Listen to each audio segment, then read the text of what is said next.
could you put your hand up, Luke? Let me see. Your Zoom hand up, please. We see both of you, Luke and Bernie. Put your Zoom hand up so that Brad can find you. There we go. I found him. So I found him anyway. Nailed it. Thanks so much. We're putting physical hands up, not Zoom hands. Apologies, I should have specified digital. Can't you see us from Berlin? It's a bit far, mate. The light's bending. But yes, lovely to see both of your faces. These two wonderful gents are part of my home group, so just putting any potential bias out there for now. Sorry, what am I doing? We should get the opening slides up and running before I introduce these two handsome Aussie gents. If you could, please, Brad. I'm not sure you sent those opening slides for this to me, Lloyd. Brad, is the same that I sent to you. That's okay. Sorry, the standard opening. They've got it. They've got it. Yeah, it's just a placeholder slide. There's no other slides for this presentation, so. Sorry to run through the convention slides though, just for that we had at the beginning of the opening. Oh, okay. Sorry. I understand. Yep. I'll get that. All good. Thank you kindly. Alrighty. All of these tech issues are going to be ironed out by the Australian team. You are welcome in advance. We are the guinea pigs. Yes. Which slide did you want? Let's run them all again. I think we've had a fair few people potentially come in by this point. Let's, keep the tone. Thank you. So hands at the ready for hands up to potentially read some of these slides as well. Would love to see some Aussie voices, just saying. So yes, welcome once again to ACA's 8th Annual World Convention 2023, themed Connections. Next slide, please. So good morning, good afternoon, and in my case, good evening, very much evening, to our worldwide ACA fellowship. This is our 8th ACA's Annual World Convention. This is the largest gathering of adult children in the world, connecting ACA members, our family of choice, to each other all around the planet. We share our experience, strength, and hope as we recover from the effects of dysfunctional childhoods. While the last few years brought challenges to us all, it also brought us together as a truly global fellowship. We found belonging and connection with others, healing from the effects of family dysfunction.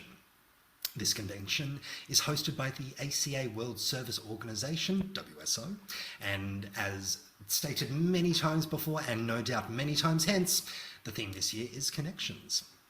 This year we have 12 sessions running over 24 hours around the clock and around the world. My name is Lloyd. I am from Melbourne, Australia, but I'm currently in Berlin, Germany. The following session is titled Missteps Led to the Steps and is presented by Luke M. and Bernie H. Next slide, please. So, anonymity. To preserve everybody's anonymity, the spiritual foundation of all of our traditions, please be sure to rename yourself with your first name and last name initial only in case you've not done so yet. You can also add the country you are from beside your name if you wish. This session is being zoomed worldwide as well as being broadcast on a streaming channel and audio recorded. The audio will be available for listening and download on the adultchildren.org website not too long afterwards. We ask you do not record any audio, video, or take any pictures of any part of the AWC. Please respect the privacy of all those who share with us today. We also request that you not share the Zoom links on any social media, website, or email lists. Registration will be open throughout the event, and anybody can register. Indeed, please invite them. This is to protect the serenity of the event, and we thank you in advance for your cooperation. Next slide, please. Safety. During all of these meetings, participants will be muted. Chat will be closed to all, but you will be able to contact the Zoom host at all times, and shout out to Brad for doing an amazing job already. He's going to be doing more. Yeah. Please don't send chat messages to the presenter unless prompted to do so. When a volunteer is requested to read or ask/answer a question, please use the Zoom raise hand, and that's raise digital hand for clarity, feature at that time. You will be asked to unmute when it is your turn to speak. The chat feature will only be open for participants before and after the main session, or if asked by the presenters to post questions or other messages, which will be the case during this upcoming presentation. While we're on video, please be mindful of others and turn off your video if you are eating, smoking, not currently in view, i.e. cameras showing the ceiling, moving around, or are in a public area with other people present. Next slide, please. We meet to share the experience we had growing up in an environment where abuse, neglect, and trauma infected our childhoods and still affects us today. The only requirement for membership in ACA is the desire to recover from the effects of growing up in an alcoholic or otherwise dysfunctional environment. By practicing the 12 steps and accepting that we can't recover alone, we identify with the problem or laundry list and learn to live in the solution of reparenting ourselves with gentleness, humour, love, and respect one day at a time. Please join me in opening this meeting with the ACA Serenity Prayer in whatever language or way calls your heart. And I am going to once again try and embrace the global nature of this event and struggle my way through what I hope is the German version of the ACA Serenity Prayer. So apologies to any Deutschies in the crowd. I'll do my best, and it comes from a place of love, I assure you. But at will, höre Macht, schenke mir die Gelassenheit, die Menschen zu akzeptieren, die ich nicht enden kann. And the Den wisdom to know Mut, that one is there. denjenigen zu enden, den ich enden kann. Wisdom Und die and Weisheit, Wisdom dass ich derjenige bin. quand j'ai celle que je Wisdom to know that me, celle que cette personne soit moi. Thank you all. Next slide, please. Lloyd, if you could unmute yourself. I'm muted again, apologies, yes. Now I'm going to throw it out to the floor, and I believe Mary B was first off the blocks with that digital hand trigger finger. Could you please unmute and read us the laundry list? Thank you kindly. I'll read the laundry list. Number 1, we became isolated and afraid of people and authority figures. 2, we became approval seekers and lost our identity in the process. 3, we are frightened of angry people and any personal criticism. 4, we either become alcoholics, marry them, or both, or find another compulsive personality, such as a workaholic, to fulfill our sick abandonment needs. 5, we live life from the viewpoint of victims, and we are attracted by that weakness in our love and friendship relationships. 6, we have an overdeveloped sense of responsibility, and it is easier for us to be concerned with others rather than ourselves. This enables us not to look too closely at our own faults, etc. 7, we get guilt feelings when we stand up for ourselves instead of giving in to others. 8, we became addicted to excitement. 9, we confuse love and pity and tend to love people we can pity and rescue.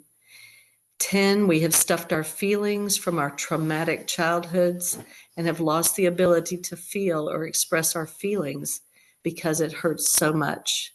Denial. 11, we judge ourselves harshly and have a very low sense of self-esteem. 12, we are dependent personalities who are terrified of abandonment and will do anything to hold on to a relationship in order not to experience painful abandonment feelings, which we received from living with sick people who were never there emotionally for us. 13, alcoholism is a family disease, and we became para-alcoholics and took on the characteristics of that disease, even though we did not pick up the drink. 14, para-alcoholics are reactors rather than actors. Thank you so much, Mary. Sincere gratitude. Now, I'm just noting the time. We will be running through these lists many times for today, so might leave one of those until the end and launch into this wonderful presentation we have up next for you. Once again, we've got Luke M and Bernie H. Again, both from the greatest ACA group in the world, Thornbury, Victoria.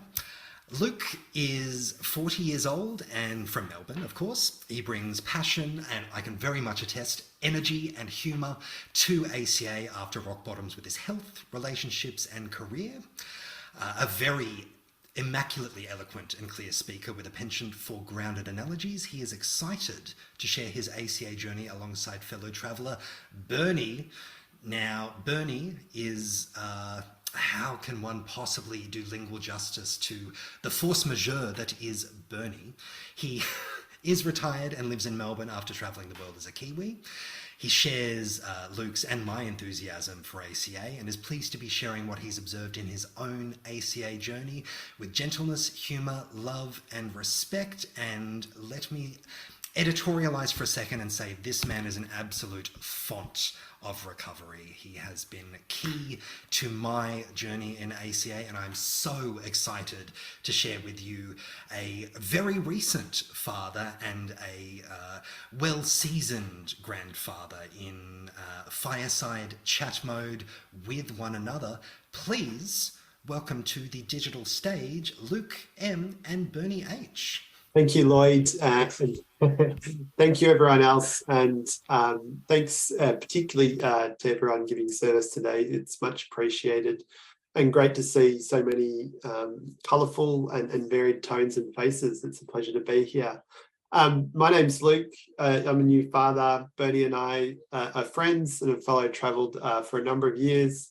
I think I'm coming up to my 4-year anniversary in ACA and just love the program. And so the way we're sort of going to run this, I will do a bit about me and some missteps that have led to the steps for me. Bernie will then share his experience.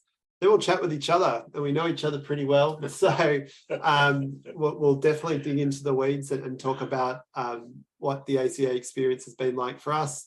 And then the last portion of the presentation will encourage you to either pop comments in chat or questions, and we'll open the floor for Q&A and voice questions. Anything you'd like to add before I jump into it? Just that I've come off the retirement bench and I'm working part-time. Again, that's all. Okay, very important detail that one for our audience. Thank you. I'm Luke. I'm an adult child and found ACA almost 4 years ago. I think it's fair to say my life was unmanageable. I think it's also fair to say that beyond it being a feeling, it was really hard to articulate why or what led me there, or who my true self was. And it took a long time and probably a lot of missteps along the way to even find ACA. And I'll start by IDing and just sharing a bit about my story and my journey. So growing up, I grew up in a regional town in Australia, and mum and dad were struggling at the start. My father was abusive, both physically and with drugs and alcohol as well, and eventually left my mum while I was quite young. I grew up initially in a caravan. It wasn't until the second month that mum and dad bought the house. And, I think those early years are quite cloudy today. And the reason is a very broken and troubled home. And I had a sister a year later arrive. But the main reason why it's so broken and troubled is my father took his own life when I was 4 years old. His demons got the better of him.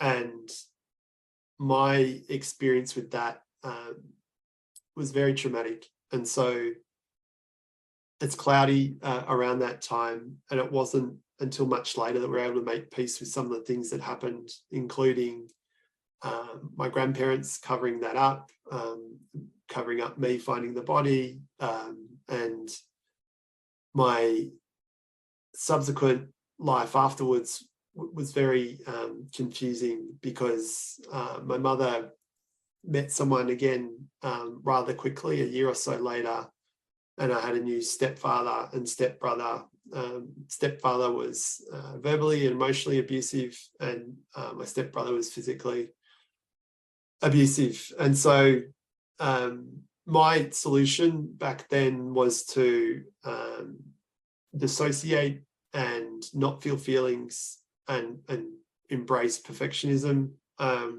I threw myself into school and fantasy and worked extremely hard to get myself out of that situation, and those coping behaviors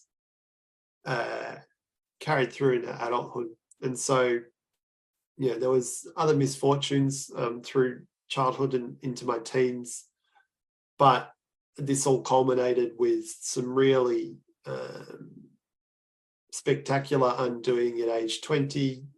I went to do my second degree. I'd flown through high school with academic achievements and into university, and went and studied law in another state, and had a complete breakdown. And so I was hospitalized for 3 months, and I think was able to identify the medical reasons why this happened, but it wasn't until much later that the ticking time bomb that was within me, in terms of a really hurt and troubled little Luke, could be first uncovered, seen, and told that he was loved. And I think my coping behaviors through teenage life continued to present in adult life in sort of work, drugs, alcohol, chasing sex, gambling. And so I'd say, on 4 years ago, I sort of had tried everything, personal development literature, multiple therapists, medication, but had this pattern of continual job movement, fractured relationships, dissatisfaction perennially.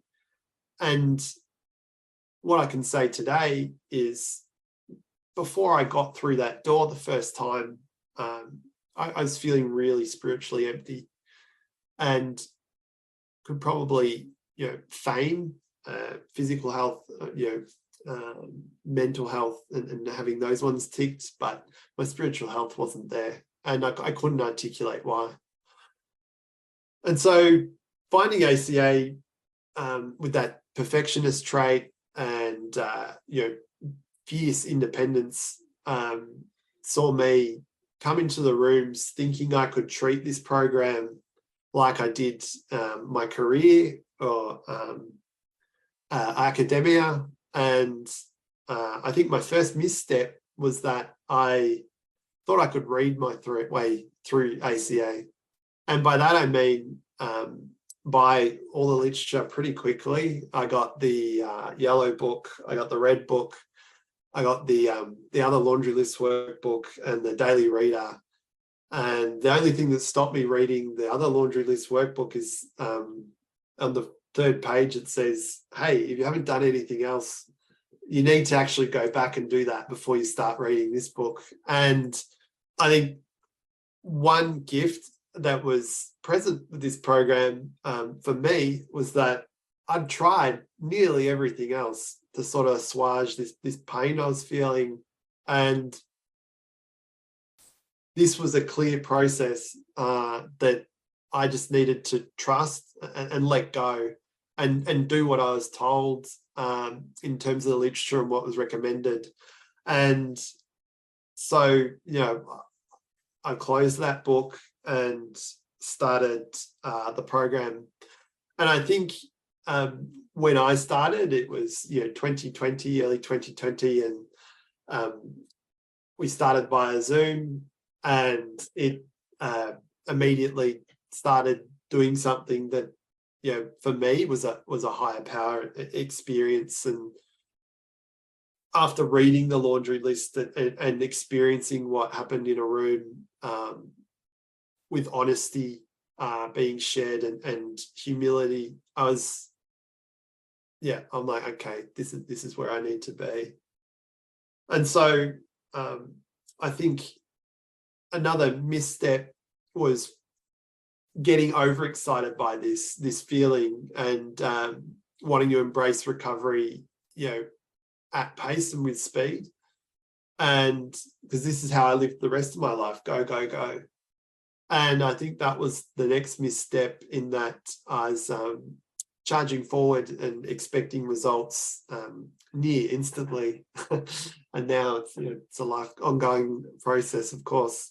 And I think the next mistake was after step one, just as I read step one and finished it, it said, you don't go shouting this from the hills and telling all your family, because it's, this is your journey. You're near the start. You need to just, buckle down and do the work.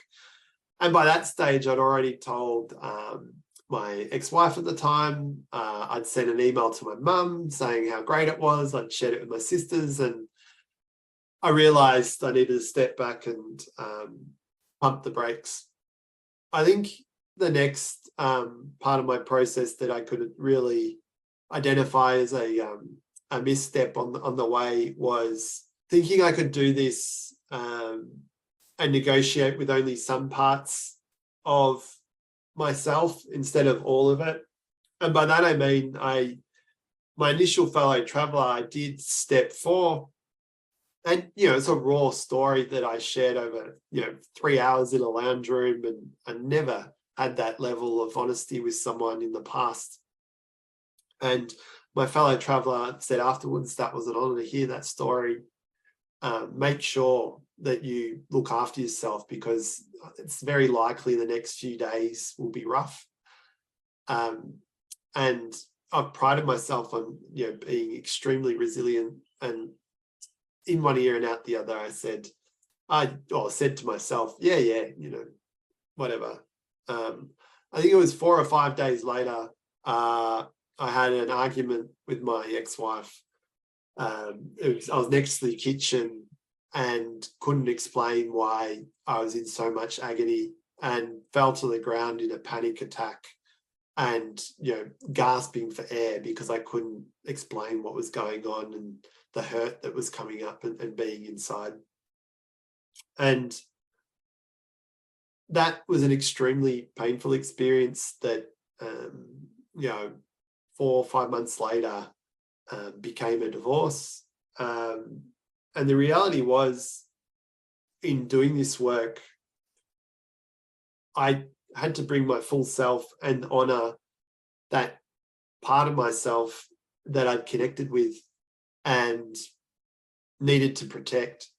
And that was I can look at it and frame it as a misstep, but really it was the journey I was on, and all these missteps could be construed as steps as well.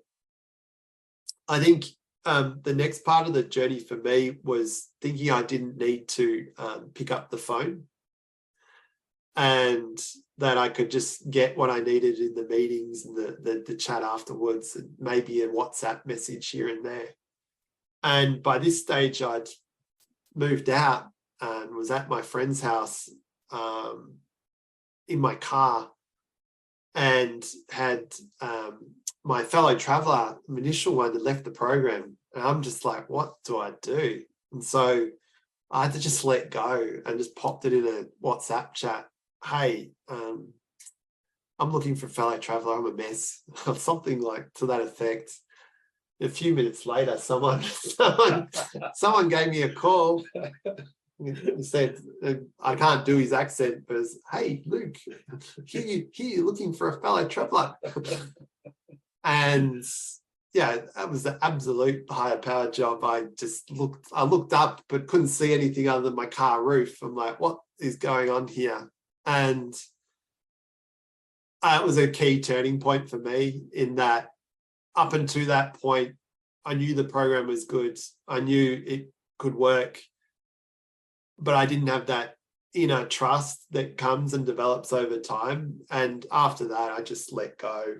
I had to. And we've been fellow traveling ever since, and it's been an amazing journey. And as I've shared, I lost I lost my father early, and so having an older male figure who, can be a positive role model and we can share and learn from each other, it's been an unexpected gift of the program. And I think we've both attacked it with a lot of fervor and energy. And I think that leads to my next misstep. I pretty early on put my hand up for service and running a meeting in Melbourne as well, in St Kilda, and ran that for a year.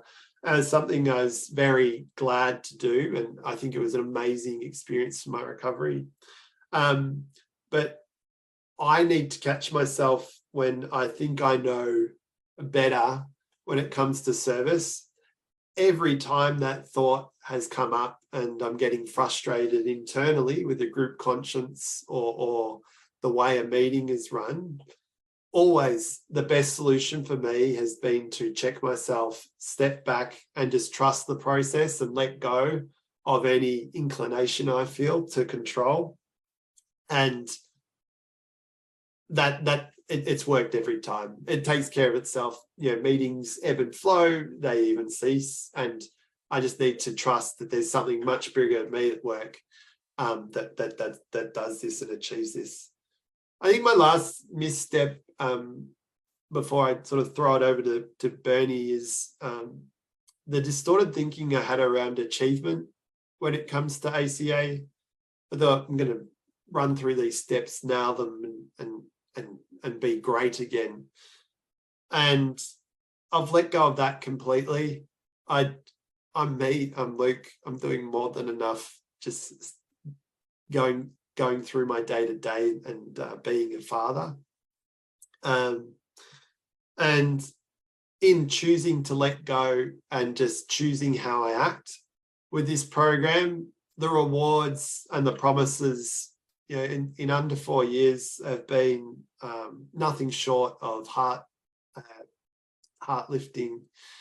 I came into the program and pretty shortly after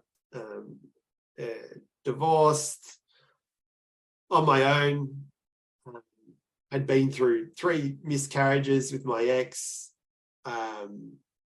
not a huge amount of money to my name, and really wrote down on a pad, what do I want?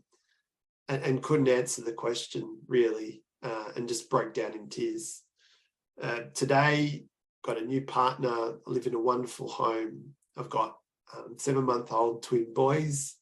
That just blows my mind and heart open, and the most calm and centered life I can possibly imagine. And Bernie said to me earlier on while we were doing the steps, it keeps getting better.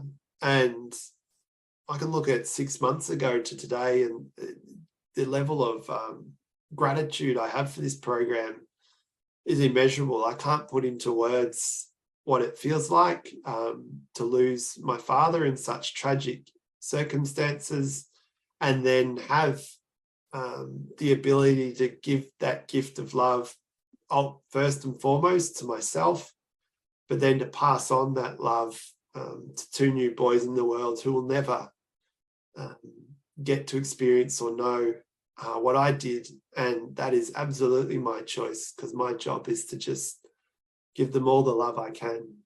So they're my missteps, which were really steps along my journey into the program. I think I'll hand it over there to Bernie. Thanks, Luke. Oh my goodness. Where to begin? I think I might begin at the end. For me today, my human experience is a spiritual experience. So to have been born for me today is a privilege. And I see all of us now with such clarity, in the sense of we're humans having we're spirits having a human experience. So more and more I've connected with that spirit of other people in terms of the journey that I've been on. And I'd certainly like to thank Lloyd and the team for the service they're providing today.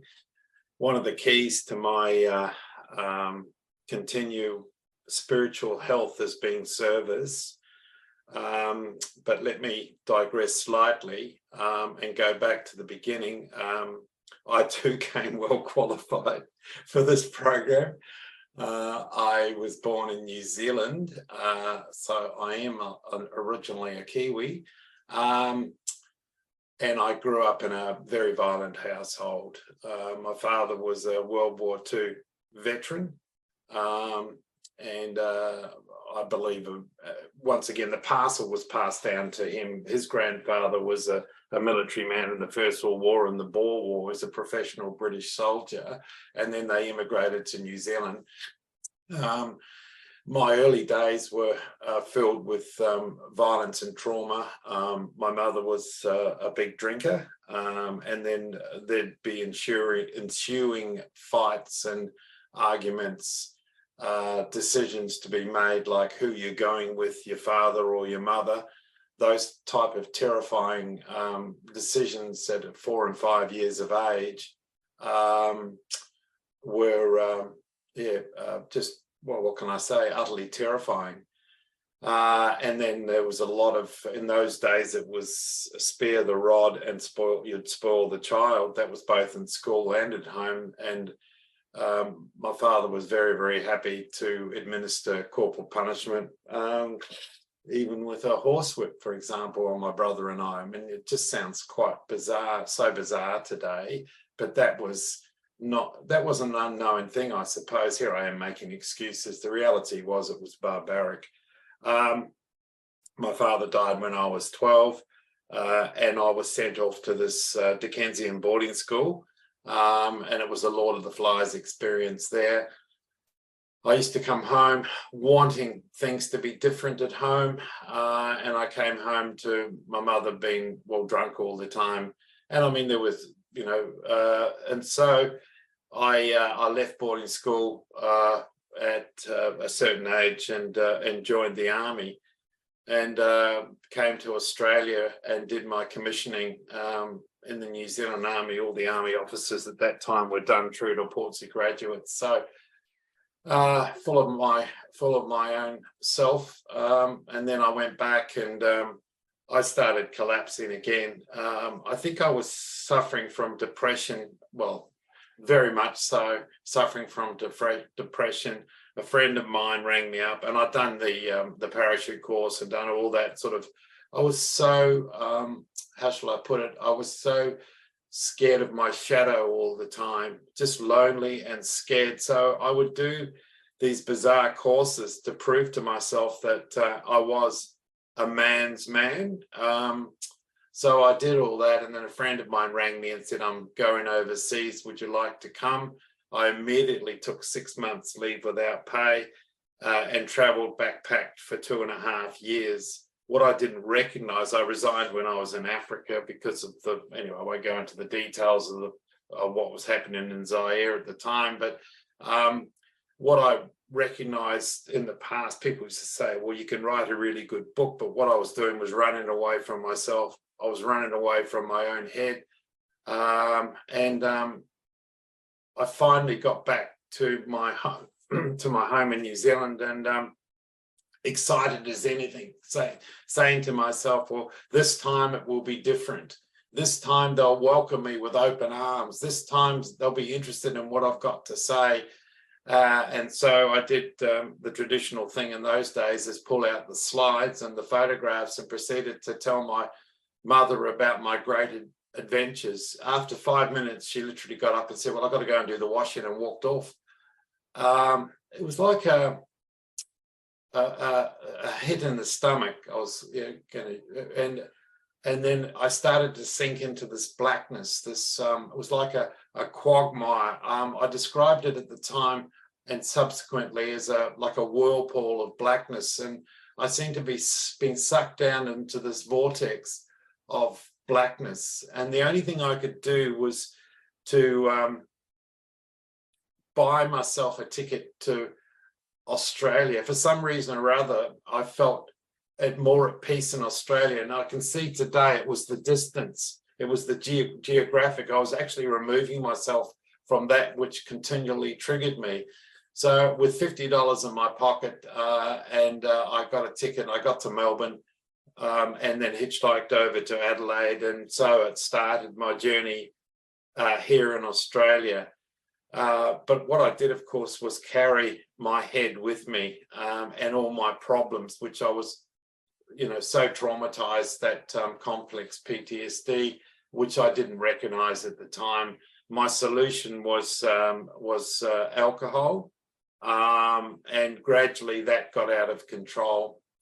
I'd like to encourage anyone who's I love the fact that we've got so many young people coming on board and working through the steps and working through the program at such a young age, with everything ahead of them.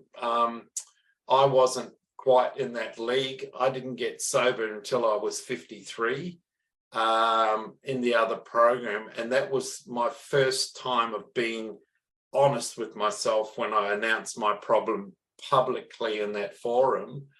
And it broke this huge dam inside of me. I've digressed slightly because before that I had my first heart attack. I remember how remarkable it was when they gave me pethidine at the hospital, which removed everything. It just closed it down. And I thought, oh my God, this is fantastic stuff.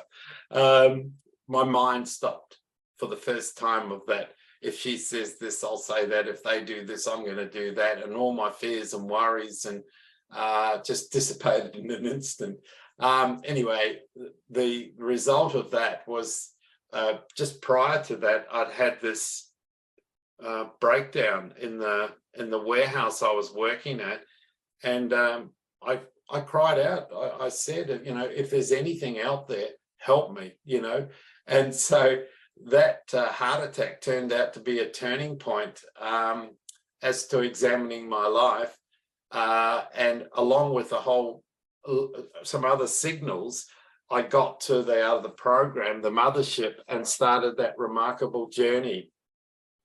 4 years into that journey, I was approached about ACA, and I thought, well, maybe I'm not one of those. Maybe I'm just a victim of all this, terrible upbringing. And then I started to getting nervous about that whole idea. And then I decided, no, I don't want that. I'll stick where I am.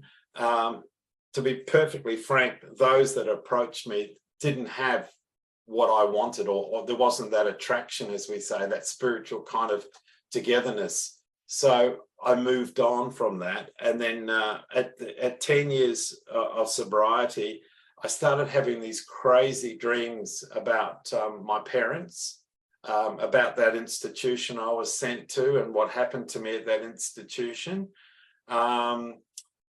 And out of the blue, see, what I've discovered with the higher power in the beginning it's a rare vision job. Like I said to people, that I'm fellow traveling with, I can't see a higher power in my life until I look in the rear vision and see how I've been kept safe through the most bizarre times and adventures in Africa and all how I've been kept safe all the way through. Anyway, a friend rang me and said, do you want to start an Al-Anon meeting? And I said, well, let's do what we're told to do and leave it for a week and pray and think about it. I got back together with my friend Pat, wonderful young man, and said no. And I could hear the disappointment in his voice. And I said, but have you heard of ACA? He said, what's that? And with that, I downloaded some information off the internet, made up a couple of PDFs. At this stage, I was living in Victorian country in Ballarat, which is about an hour and a half from Melbourne. Anyway, we used to meet at the lake up there and just start reading this information. And every time we read it, we went, oh my God, look at this, like the laundry list and things, just like the big puzzle, the big complex puzzle started to come together. And it was a few months of doing that. And Pat said, there's a meeting in Melbourne. Do you want to drive down? I said, absolutely. So we used to have a great time. We'd drive down to Yarraville, a suburb of Melbourne, and there was a big red book meeting there. And so it started and so it grew. And then we just got, this is what the perfectionism thing, we just got a couple of yellow workbooks, and I used to go to Pat's place on a Saturday and we'd literally just sit there and just read the information and answer the questions and compare notes. That's what it started for me. So I suppose if you're anywhere and you don't have a fellow traveler, I think the thought is just get together with a friend in ACA and start doing the work. It'll lead somewhere. What I find with the higher power is whatever you do, as long as it's, I suppose the term sanctified within what we're doing and healing and spiritual, it leads somewhere, you know, it goes. So from there, it's continued on. So I've continued on fellow traveling with people as it's come up. I think that for me, the most remarkable thing happened when I was 18 months in this program, and it was like the higher power tapped me on the shoulder and said, you can be the person you were supposed to be. Like, I'm 53 and I get into the other program and I'm starting this journey at such an age.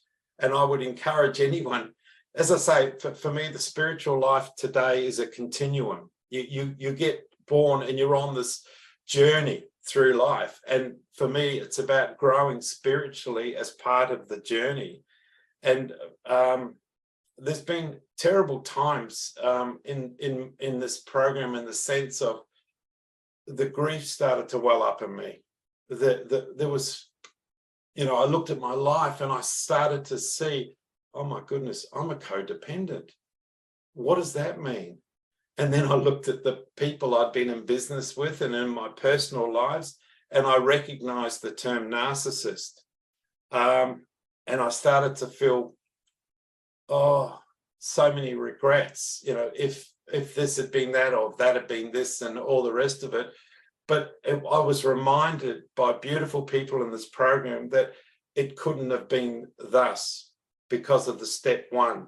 And I had to go back to that so many times. And what I've found in these times is that there's always been something that popped up to explain where I was at. For example, during COVID, I was going through this grief, dark process, and a friend of mine who has a meeting, and just the most wonderful man, Mark, we were having a chat, and he started to talk to me about spiritual alchemy and the dark night of the soul. So I went on this journey examining these sorts of things, and things became clearer and clearer.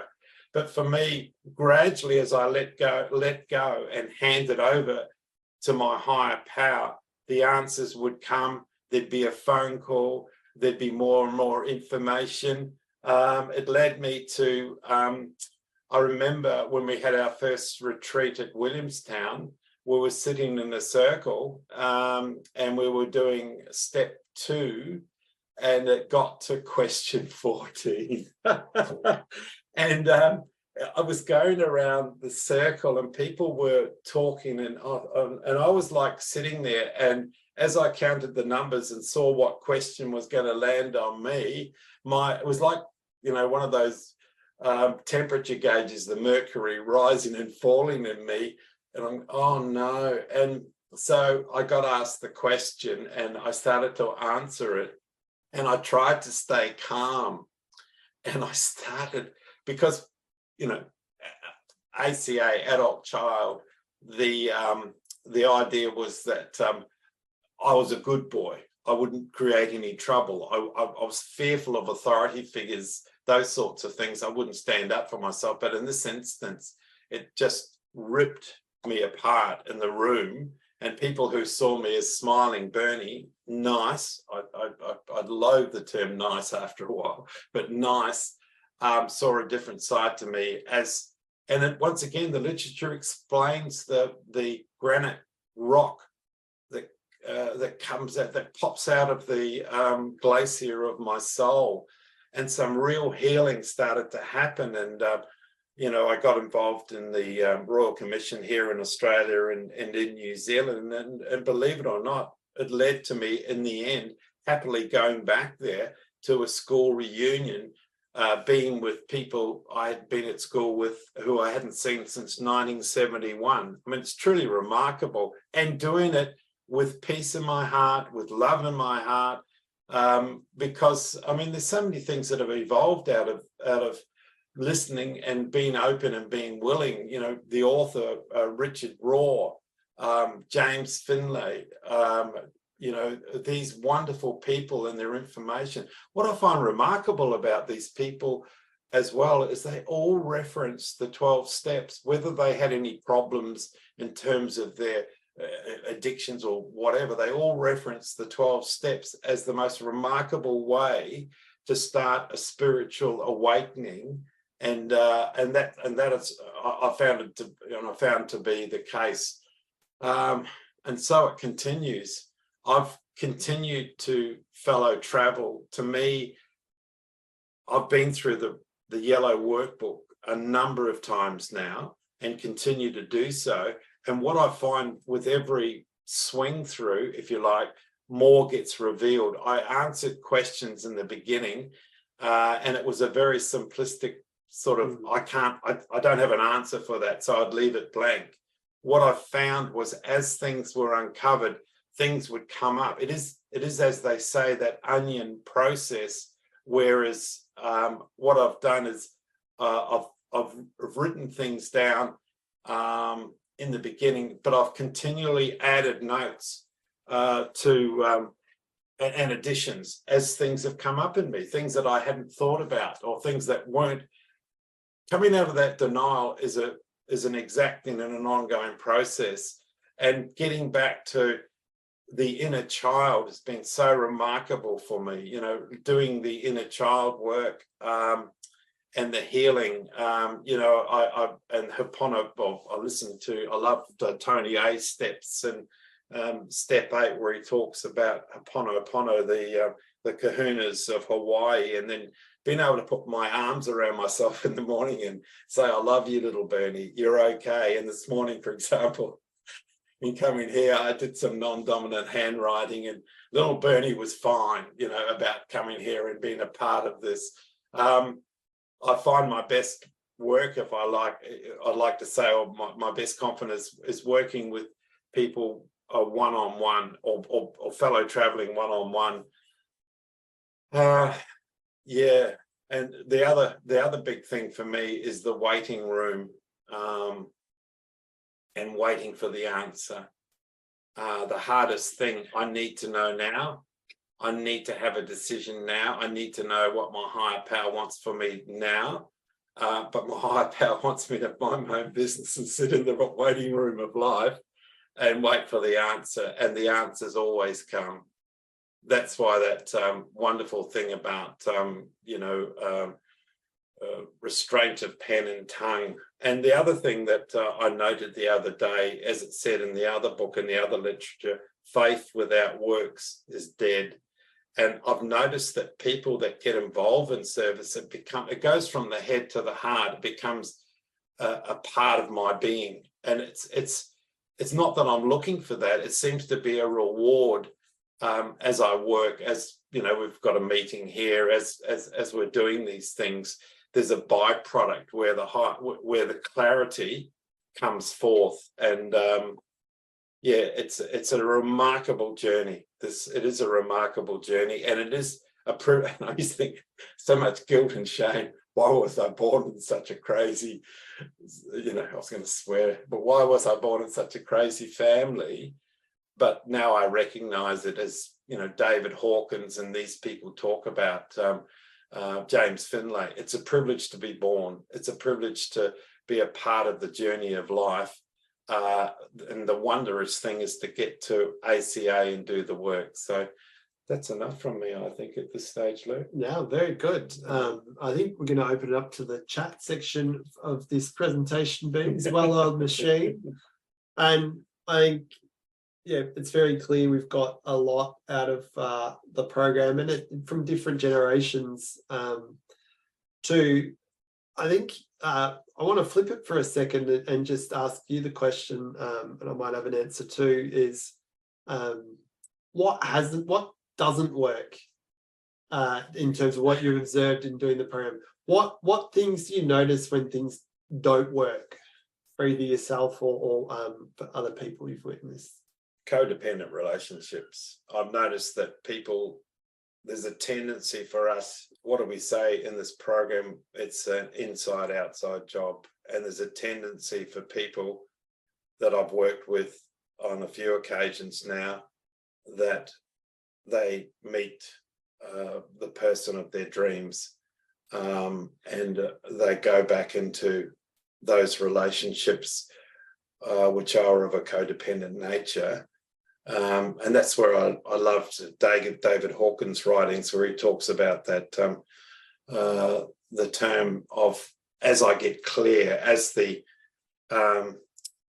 trauma leaves my body and I do this work, I get closer to my higher power, which is in and of myself, I believe, like it talks in the other book about the great reality deep down inside, connects with my higher power, which is of the universe. And so my, what does he talk about? He talks about the data rising in terms of where I am, and then I connect with people at that point. Whereas if I connect with someone else too early before I've removed and worked through the trauma process, what I'm really doing is connecting with likewise at that point. So it's like two traumatized people meeting up again.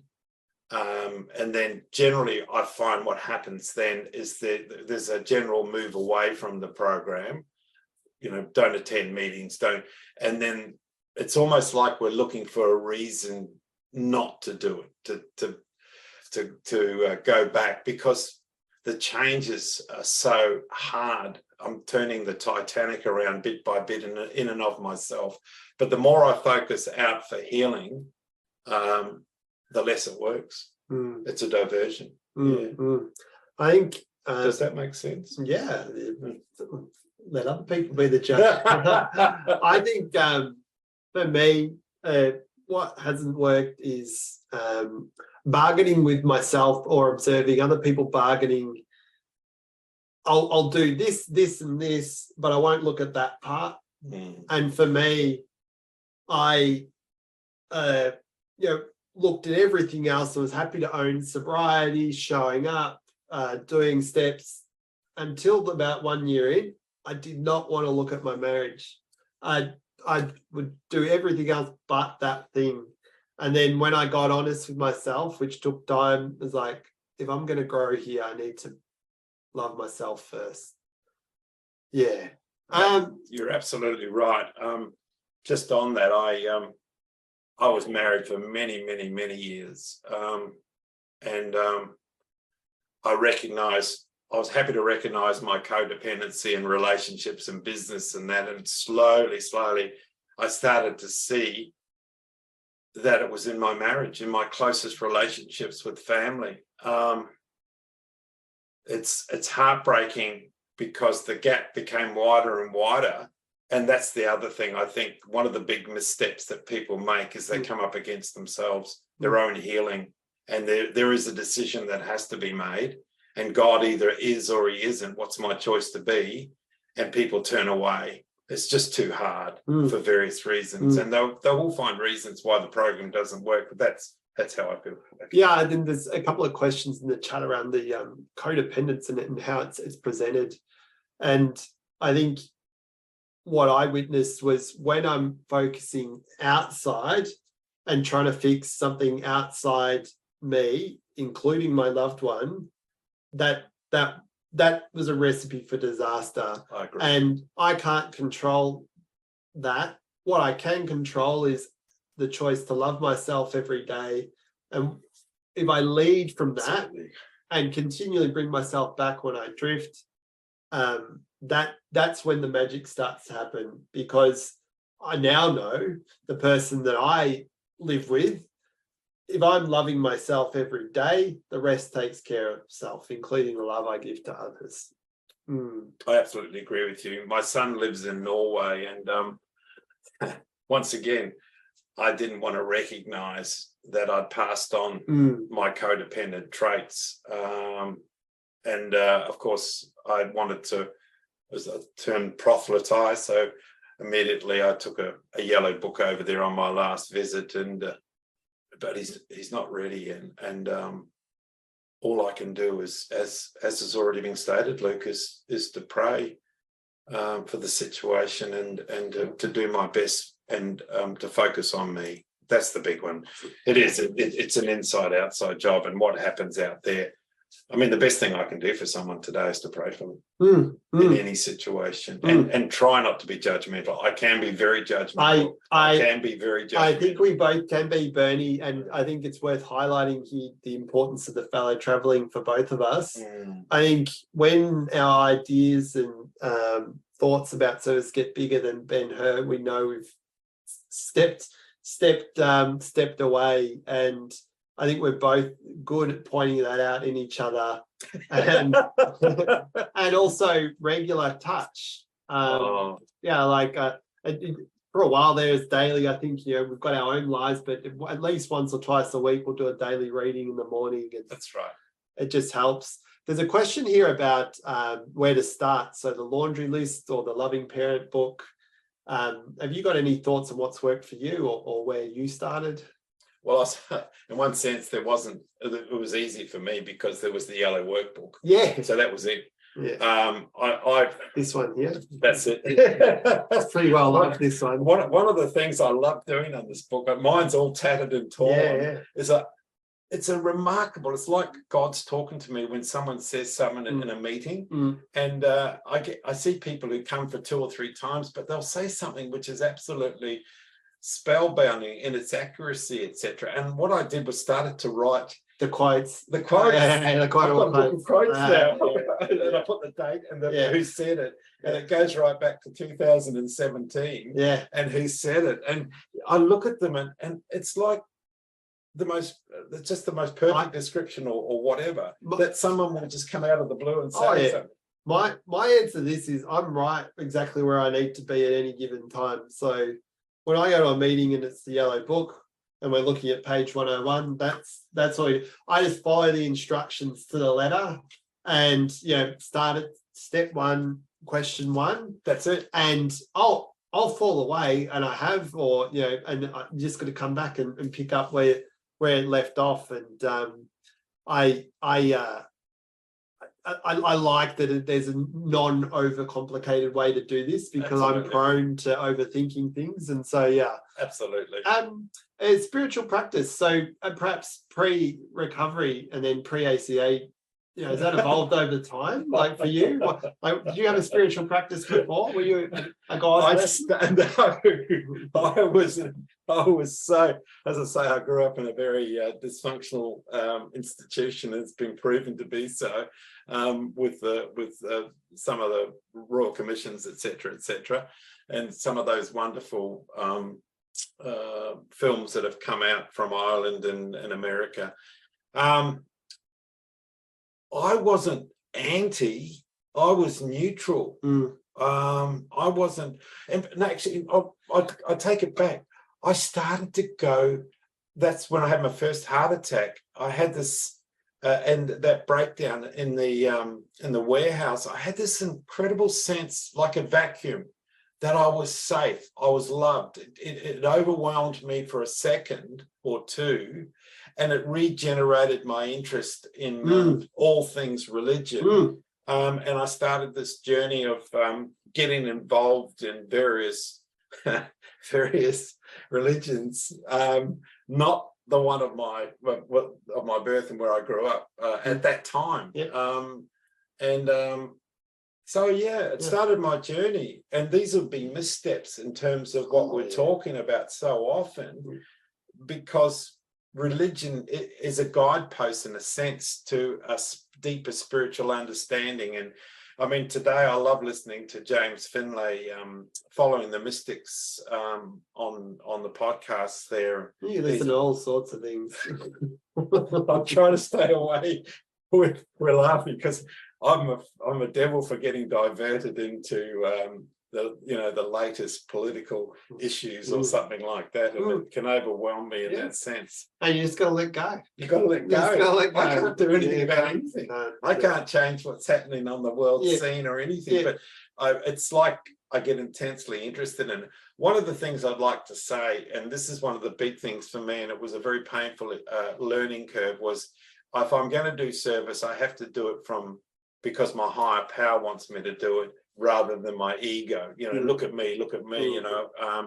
I was always very great to, I'm what do they say, bankrupt idealist. I'm great and I'm going to solve this world's problems and that world's problems, and of course I don't want to focus on right here, right now. Your own backyard. On my own backyard. And because I want to make a great statement to the world, and of course I fall on my face. I've seen it happen. I've seen it happen. And of course, I fall on my face, and it's those dark times where I've got to do the step, like put it on paper, talk to fellow travellers, reach out to people, and they go, "Hey, you're okay. It's all right. That's all right. There's a process. We can pick up the phone and we can get back. We can get back. Yeah. Sorry. There's some good questions in here. How to connect to fellow travellers without activating my traits or triggers? I think I'll answer it first. Yeah, you answer. Yeah, I think the answers in the question, you actually can't control that. It's you connect with the fellow traveller. That's the process. And so when I first got exposure to this stuff, I sort of opened the door ajar and then got triggered and then some, and then closed it, but I went back. Yeah. I go, there's enough good in this, and I've heard these promises. I don't know what I've got to go through to get to it, but that's what I've got to do. And I think the reason why we called it Missteps, I lost my fellow traveller. I missed calls. I didn't know what I was doing. I think it took about 10 months to start the steps, and then in earnest. And I think the process is the process. There's no right or wrong way to do it. It's more just taking that step and connecting. And I find if I let go of what the reactions or outcomes will be, both for others and even for myself, that's going to help me the most. I think also my other comment that immediately came to mind is the other person doesn't care. Yeah. They're so locked in their own head with all their own issues. So essentially, reading out loud to someone else is like reading it to yourself, but by talking and discussing verbally, I get the right or wrong of it, but all I'm doing is thinking about myself. I'm not listening to you and your issues. No, I'm fixing me. It's all about me. I did a meeting. It was a small meeting. I think it was 6 of us in St Kilda. I poured my heart out for 15 minutes and said, this happened. And I called the fellow traveller the next day to talk about a follow-up thing, and I said, I've got ADHD, and he said, "Oh, really?" I'm like, "I said that last night. Were you listening?" And the reality was, it wasn't. No, I just got to play it out and trust the process. I'll make an announcement in a meeting for whatever reason, and the next thing you know, someone at the back of the room will ask about that exact thing, and I've already, you know what I mean? And So what I'm saying is that we are locked up in it. My experience is I've been locked up in myself and my own issues. However, the healing is as I've started to think about other people and, give you a ring, Luke, and give some of my other fellow travellers a ring. And I love the analogy. I came up with the fellow travelling model. Like I said, I say to the guys, "Hey, listen, what we are is on a Bondi surf boat. For you guys overseas, well, you know about Bondi in Sydney. We've got those big surf boats where they go out and rescue people." I said, we're in our budgie snugglers. We're both on the oars. We're both rowing. You row, and the higher power's on the steering oar. So we don't broach, like the big rollers coming. No, we're hanging in and going over and that. And for me, that's a wonderful analogy. And I always have tremendous laughs about. I need a rashi. I can't just have. I need a rashi. Hey, how'd you know that you were codependent? Like, when did that start to materialize? Good question. I reckon a couple of years in the program, but I kept pushing it aside. Yeah. because what it did is it started the dark clouds on the horizon. And my ex, she was advised to go to some of the other programs, the Al-Anon programs and all this sort of thing. And she wouldn't. It's you, it's all your problem. You're the one that's sick, you're the one that's this, you're the one that's that. And then of course, once again, it's the piling on of the guilt and shame. I mean, it was 6 months after I left the marriage. So you had to decouple to, mate, it was so, all I could do, and I've had a couple of experiences with this when I got, all I could do was put one foot in front of the other and hand it over. You know, what was God, you know, is it real or isn't it real? Do I believe in this or don't I? It was that God either is or he isn't. What was my choice to be? And I literally had to just, and keep my mouth shut. I went grey rock. And then 6 months in, my friend who's a clinical psychologist, or his wife was, said, you know, that person is a narcissist. And I thought, well, that's not true. And then of course I discovered that this, you know, there's the grandiose and there's the covert, and that set me off on a whole another level of learning, and understanding and forgiving myself. For me, it was the decoupling as well. Like I exited the relationship, went to my friend's house, and then I had that phone call with you that I mentioned. And I remember in that first week, the only thing I had to do that week, other than, you know, look after myself, was get to the meeting on Saturday. That's it. And I made a beeline for it, and we're in a lockdown in Australia. So, you know, in Melbourne, we're allowed to drive there. So that was one of the few places we drove. Got to the meeting, I said, this has happened. And it was like a waterfall, like it exploded open, and I needed to let it out. And I said things out loud that day. It was the first time I'd ever said them out loud, both to a room, but more importantly to myself. I'm like, I think I've been living the wrong way here, and I'm starting to make decisions for myself. And you know, it was an incredible experience. And it reminds me, because our friend Dan was in that room, and you know, rest in peace, Dan. One thing we didn't share in this meeting, we had another fellow traveller that was as tight as us, and we lost him. And if he could have made it to be with us today and see us, He'd love it. Yeah, it's such beautiful guy. Beautiful guy. Couldn't let go. Once again, I remember explaining to him, because he'd been telling me his story, and I'd said, well, look at the rear vision, look how you're being saved in these, all these other points, these deadly situations in your life, like me and Zaire and all this sort of stuff, and how the higher power protected us. And we up to essentially the last portion of the presentation. Where fireside chat, where we're going to invite voice questions if the text allows. We've done our best to answer the ones in the chat, but you know, Lloyd or tech help, we got tech help, Brad. Does anyone want to be brave and unmute and ask a live question? And the brains trust over here. We'll do our best to answer. Just before that, sorry. I've got a raised hand. Go, please. Is that? I think I can see them in order. So Vitala, please unmute. Go for it. Okay, thank you. Bernie, I was moved by a particular description in your share about when you were in a dark vortex and spinning. And I've had that experience myself. And I think I might have spaced out or dissociated as you started describing it. And I was curious if you could repeat, if you did say it, what happened after that, or how did that unfold for you? I just didn't get the what's next after that for you. And I was meaningful for me to hear more. I escaped. In those days, no one ever talked about depression. I had two friends from the army who committed suicide who were gay.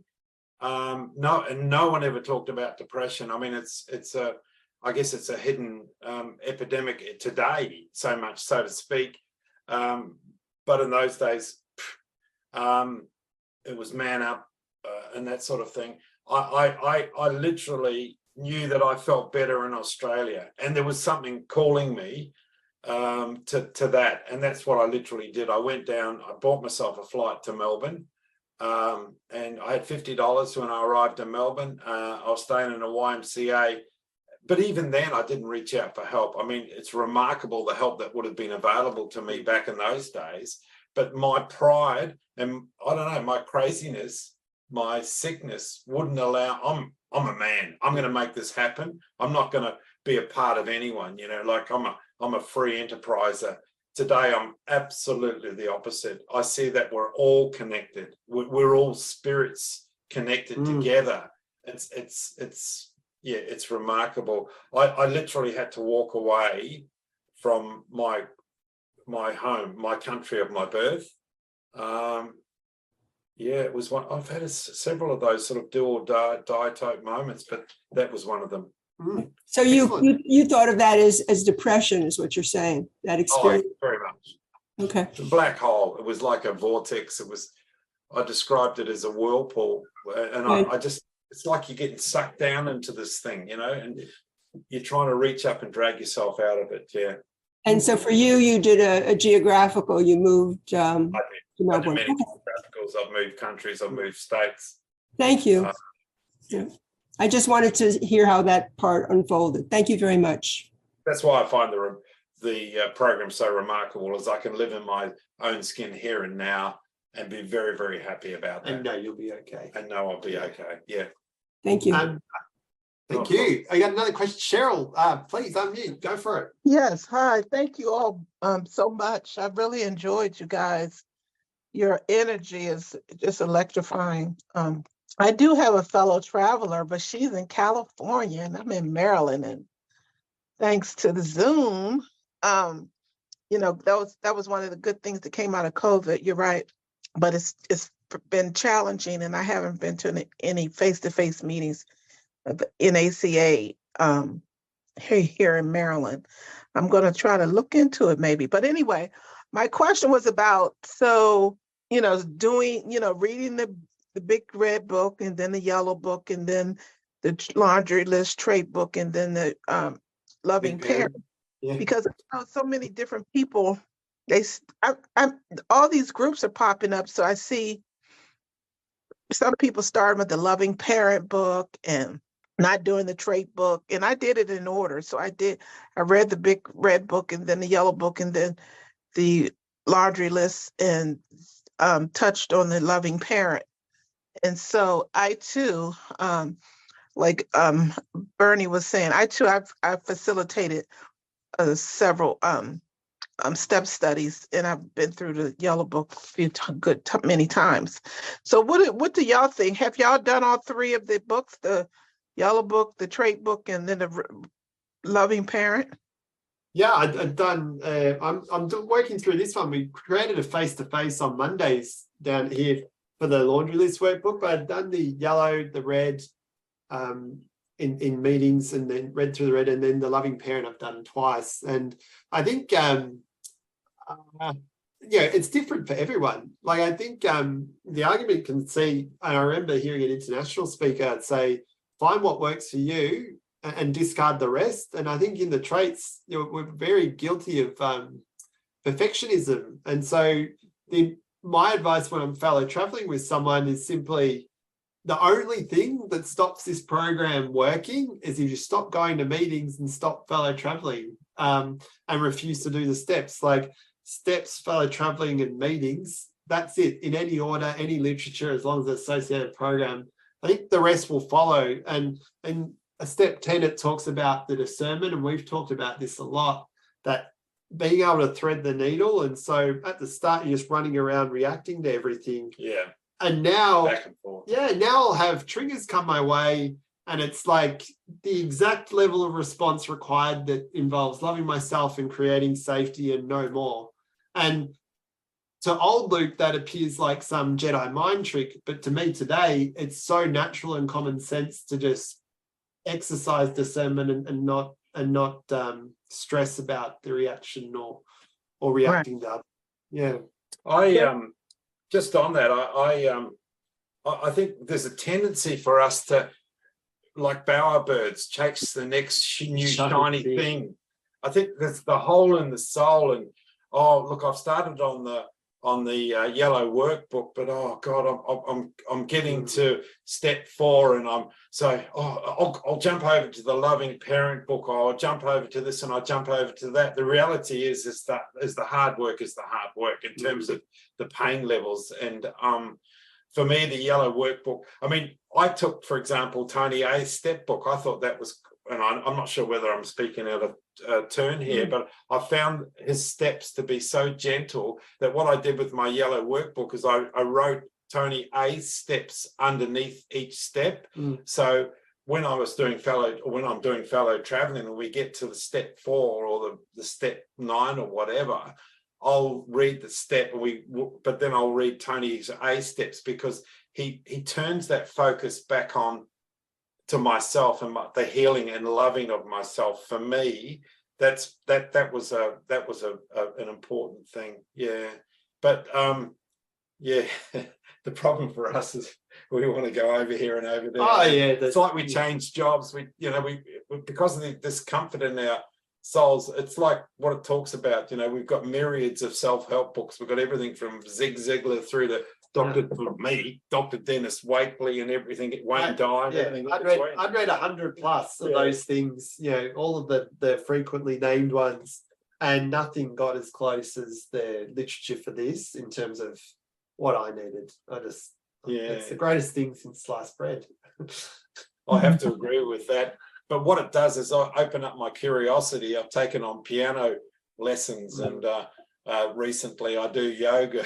Yeah. Well, actually, and we've got room for 1 or 2 more live questions. But I actually want to ask you about the play. Like with inner child, like what does little Bernie do today that's so different? We clearly have a bit of fun. Oh, I do. I love a laugh. Yeah. It's so, I've got to have a laugh. And so gentleness, humor, love, respect. That's it. And the other program, they're very, you can't do this and you can't say that. I discovered, like I was doing I think it was one of the books, and I started coloring in the pictures because I was so tired and I wasn't listening, and I started coloring in. I settled down. So I brought myself a set of Derwents and some adult colouring books. Some good Derwents. And I take them to the meeting, and I sit there. I'm listening, but I notice, and I encourage people. People are crocheting, people are knitting. Mine started off black and white, and now I've got all these wonderful colours and textures and things. That one is crazy. It's so fun. And I've discovered the joy of yin yoga, and also, as I say, it leads. That's the thing. If I'm open, it leads. Someone will pop up and say something, and I'll think, oh, that's all right. Oh, we've got another one. Linda, can you try unmuting and go? Hi. Yeah. Hey. Hi, it's Susan. Hello. Hi, it has been amazing to listen to you two. I could listen to you two all night. You sound amazing and happy and good energy. And I just wanted to ask you, Bernie, how did you said that you had trauma and you had to release your trauma. How did you do that? Oh, well, I tried to contain it, but I started screaming. We had a prime minister here, Julia Gillard, the first female prime minister, and some of the others gave us such a hard time, and there were some terrible, terrible things. But she was the one that had if I can put it politely, she had the strength of her courage and her beliefs to have the Royal Commission into and I can be open about it, the Catholic Church. And it opened up all sorts of things. And so I started screaming what I'd like to do to some of the people who were so rude to her.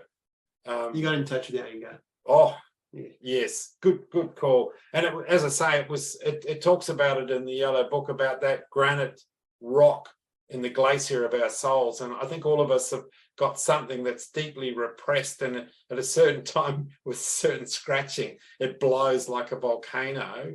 But then I got lots of hugs from the folks around me, and there was this just like a vacuum of all this anger and rage, and it took my healing to another level. And that's the problem with this program, is it works. that's you know, all that stuff that I've been suppressed for many, many years, and my rage and anger at the craziness of it all, it works. Do you remember your first cry? Oh no, I'm trying to remember actually. I think that might have, was that it? No, that was just rage at the time. But I cry. Oh, they're so good, aren't they? Yeah. And I'll cry sitting there, you know. But I can't tell you why I'm crying, but I'm crying. Yeah. And it's once again, it's just you get comfortable with that. Yeah, comfortable with expressing myself. And that's the other thing with the steps, is learning what love actually means, but actually feeling it and understanding what it means. And I've got a beautiful loving partner in my life today, and that love has been so healing. And I might just say this is in finalizing, and I don't mind, because we're in the beautiful community, ACA community. I've had 3 heart attacks, 4 stents, and I've had cancer, and it's all the cancers and I'm still here. I turned 70 the other day. Everything's in remission. It's just like Gabor Mate talks about, the stress of holding addiction or holding this is killing us. It's killing me. Yeah. And my health is remarkable today. So I'll just leave that, the joys of the program. Yeah. So, and thank you everyone for participating today. I think we're time police now. So yes, I'm going to have to jump in there. Sorry, folks. Yeah, no, that's okay. Yes, but oh my God, what an absolute treat to, I mean, I can sit and listen to you two for an infinite amount of time, and I'm lucky enough to get to do so every single week. But what an honor and a pleasure it has been to share you with the Global Fellowship. Please, digital round of applause for Bernie and Luke. I see the emojis popping up there. There we go. Alrighty, moving on, if we could pull up the slides again, Brad, just to close off. We're going to run through the promises and let you know what's coming up next. But yes, now perhaps some of you around the world understand why I can come to this position of service with humility and yet still say that Thornbury is the greatest ACA group in the world, because I get to share it with these legends, you know. The amount of, or to be part of this lineage of recovery, and, you know, to be fellow traveling directly with Bernie as well is, what an absolute honor. Alrighty. Oh, we've already got a hand up with Joanne. Would you like to read the promises for us, please, Joanne P? I would, yes. Do you have them on the screen? Oh, Yes, there they we are. do. Perfect. Thank you so much. Okay. We will discover our real identities by loving and accepting ourselves. Our self-esteem will increase as we give ourselves approval on a daily basis. 3, fear of authority figures and the need to people please will leave us. 4, our ability to share intimacy will grow inside us. 5, as we face our abandonment issues, we will be attracted by strengths and become more tolerant of weaknesses. 6, we will enjoy feeling stable, peaceful, and financially secure. 7, we will learn to play and have fun in our lives. 8, we will choose to love people who can love and be responsible for themselves.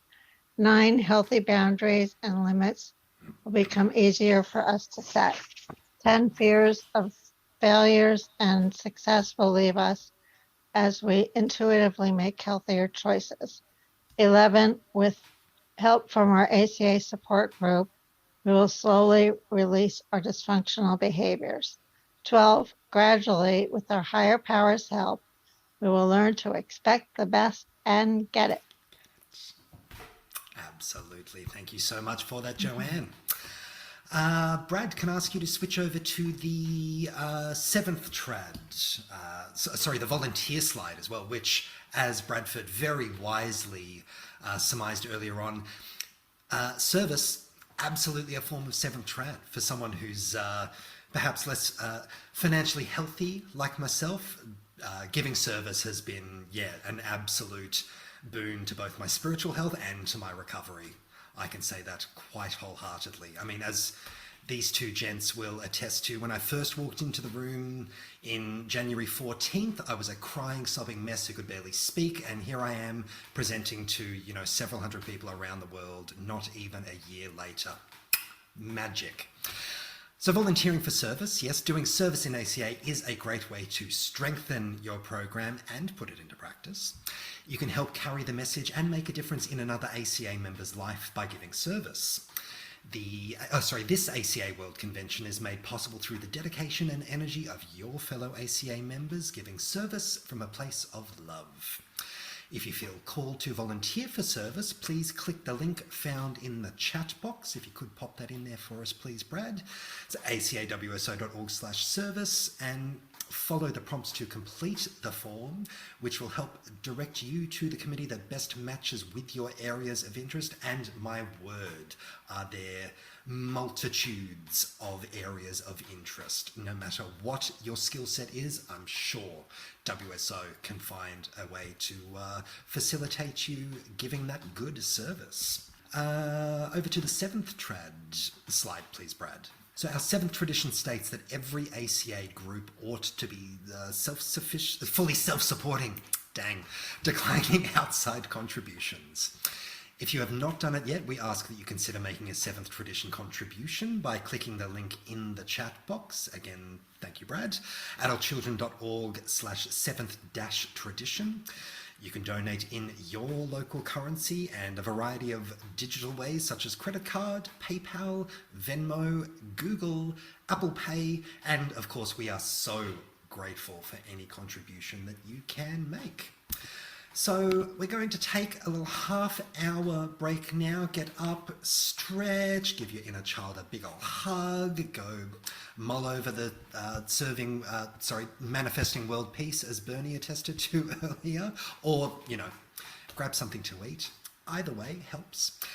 We will be back within half an hour with George G, presenting connections with the self and others via the 12 steps, essentially a little speed run of the 12 steps that, particularly for any folks who are new to the program, it's going to be pretty elucidating. And for the old heads, it's going to be, a very particular modality of dealing with the 12 steps. So there's value to be had for all.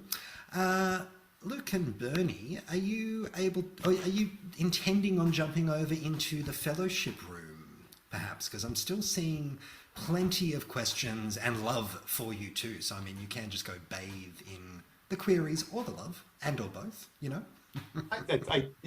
If we can work out how to do it, I think we've got the link for that too, so we can jump in for a quick 15. Sure. Yeah, easy. Yeah. Yes, Absolutely. If I can interject, I think we can still spend a few minutes in this room. There is no rush to move on the other room. Thank you, Adelina. We can stay here for more questions and answers for More Bernie and as Luke. Yeah, never enough Bernie and Luke. 24 hours? No. Go ahead. Yeah, well, there was a question that we got around restraint of tongue. What do you mean by that? Oh my goodness. In the other programs, my first sponsor used to say, a bird can, I'll poop. I think that's acceptable for our audience, in your hair, but it doesn't have to build a nest. And I found that to be a great thing, because my feelings, I'd be triggered by whatever someone was saying or doing or something like that. And because I had those feelings in the past, I might have reacted or said something and felt guilty about my actual feelings. But my feelings are those things. I wasn't used to allowing my feelings, feel my feelings and allowing them to pass and think, well, that's normal. Whereas that line, restraint of pen and tongue, was a great, if I put it, gobstopper, and it allowed me not to burst out into something which would be derogatory or cause harm, and then and start the fights. It's going back into that excitement again of starting the drama and the fights, and a ring a rosy, and away we go again. Yeah. Is that a fair thing to say? It sounds very fair. Yeah, no worries. And any other questions or fellowship? Happy to, it's informal now, so feel free to unmute if you want to say something. We can escape for a cup of tea. Hey, yeah, what a good idea. Yeah. Or a glass of water. Thank you, wonderful Oh, people. we have a Thank couple you. questions here, Luke. If Yeah, you're great. Luke Oh, and sorry. Bernie, if you want to. Go.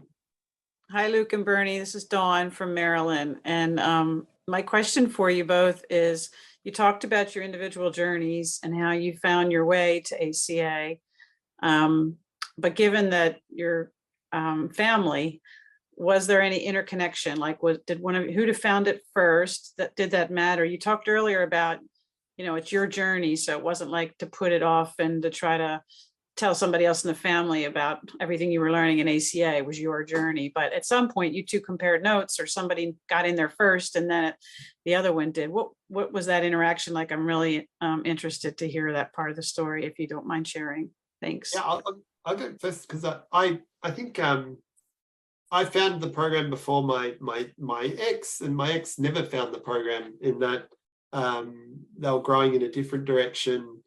And so as my time in the program continued to be prioritized, I noticed resistance within the relationship, in that comments like, you don't have to go, or you don't have to go this week, or I just, coming from a place of concern, I see you get triggered, days later, and I'm just thinking the best for you. And now I can see that in the cold light of day as codependency. At the time, they're very challenging conversations to navigate, but I always saw the program as the first port of call because of the way it was resonating inside with little Luke. And then with my family of origin, they're all aware of this program. I'm now well past step 1, and I've made my amends to all of them and been quite honest about my involvement without being over honest. I just say I'm going to a support group, and if they show interest, I tell them about it. And for them and where they're at, that's still my mother and my 2 sisters. They can see the dramatic change I've enjoyed, but for whatever reason, they show an pretty active disinterest in doing the same, and that's absolutely fine. Like, I can't, I've got heaps on my plate to do, and enjoy it, and enjoy doing the work, and what other people do, including my family and origin, it's up to them. You want to build on that answer, or any? Yeah, I think this is the great mystery of life. Why some do and some don't, and some will and some won't. My family, my siblings, I've put boundaries in with 2 sisters and a brother. For mine, they live in crazy land, and I'm not being derogatory. I'm just stating that I feel very unsafe around them. My other sister, who she was in a very strong codependent relationship with a particular type of person who dominated her. Anyway, subsequent to that relationship, her and I have grown very, very close. Again, she was like my mother when I was a child. And she's come to meetings. She's come to meetings here in Australia. She came over for a trip and stayed with me, and she's very, very interested in the program. She's going through a lot of problems in terms of her own situation. I reach out to her. We fellow travel, we talk, and she's telling me she's the only one, I'm the only one that she trusts to talk about some of the very deep stuff that's going on in her life. And what I find now is I can just sit and listen and not think about what I'm going to say, and actually hear. I mean, I think one of the greatest gifts of this program for me is to be able to listen positively and actually hear what people are saying. And I'm a much better person in the other fellowship now because of ACA. I can tell you that right now. And I continue to support the other fellowship because for me, it's like building bridges. It's like Bill W. said, more will be revealed. I mean, what a remarkable man. And what I find is the literature and what I'm doing in the other program is on a much deeper, much more spiritual basis too. I'm not triggered by people who, have got all this stuff going on. And I've given out information and some do and some don't, some will and some won't. So obviously deep anxiety and deep trauma in their lives, and which they express and they sit with it. So I don't know. And John, you look like you got a question. Yes. Hi. Thanks, guys. Luke, Bernie, I'm John. I'm, I would say, a loving parent in training. And thanks, you guys. I really get to see through you two how you interact, the value of just connecting with one more fellow traveler. It's very obvious what it's done for both of you guys. So I read a lot of stuff too, and I believe somewhere I read that codependence is like a victim. So does that show up, or is codependent just when you're trying to help other people all the time? Oh no, I'd say my codependency was my problems are because of what's happening with this person in this relationship, and I can't possibly do anything until they do X, Y, and Z to change. And that was insane for me. Like I can't control if that person changes or not. I can choose to change and choose to act in my own life. And disconnecting from that was a painful process and agonizing, but the rewards were immeasurable. Sitting in front of one of the rewards now. Look, but making those decisions and moving away from those relationships is very, very hard, because you can, you receive society or friends criticism. In my situation, I was pretty much on my own with regards friends. Anyway, I learned all about flying monkeys and all this sort of stuff, but all I could do was I know that sounds, but as I pray and as I'm connected to my higher power, I get direction as to what I should do. But then what I do, I'm not, I used to be so arrogant. That said, I'm doing it, and it was always wrong because it was based around my head. What I do now is I reach out to other people in the fellowship and bounce it off them. Yeah. And I get the most amazing answers. That's the thing that I find really neat. People who, I just find people will express an opinion or say something, and it's all from love. That's the key, right? It's they're not trying to dominate or control. This is what I believe you might be. But also a lot of the truth comes out of verbally expressing it. And I can decide in my own head, hang on, that's a bit weird. I need to adjust myself slightly.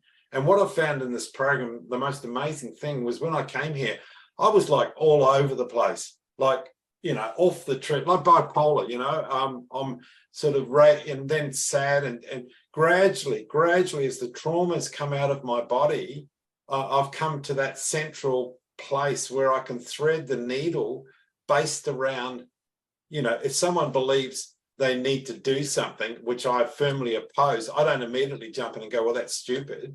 I'll go, I love what you're doing. That's what you need to do. Then that's what you need to do.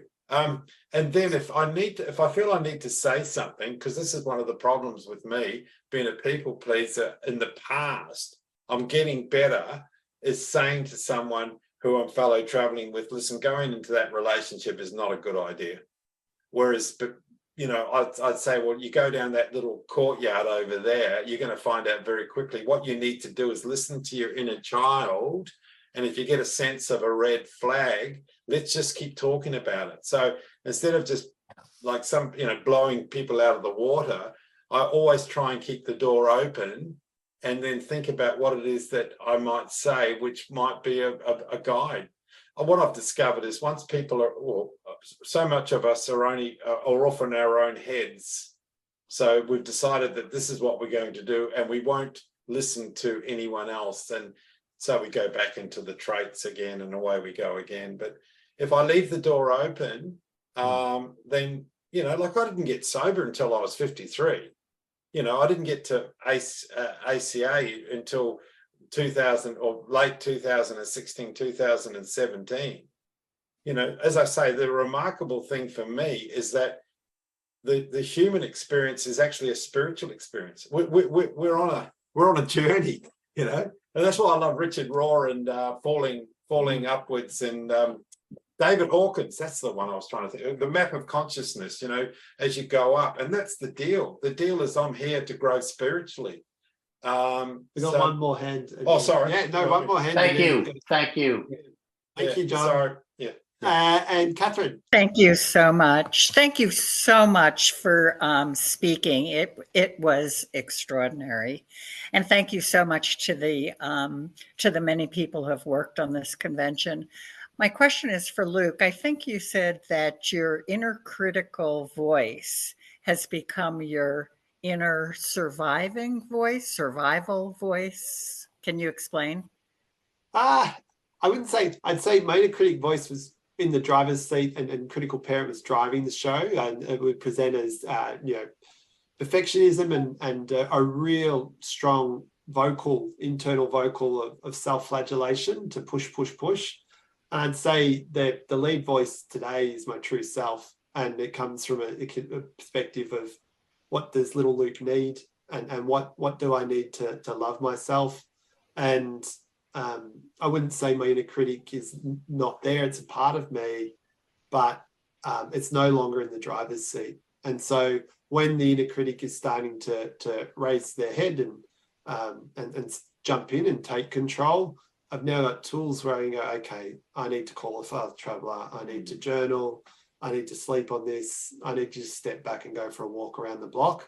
And those self-care, protection, you know, self-loving mechanisms didn't come naturally at the start, and now it's a lot more habitual, and it gets better with time and humility and sort of doing stuff like this. Yeah.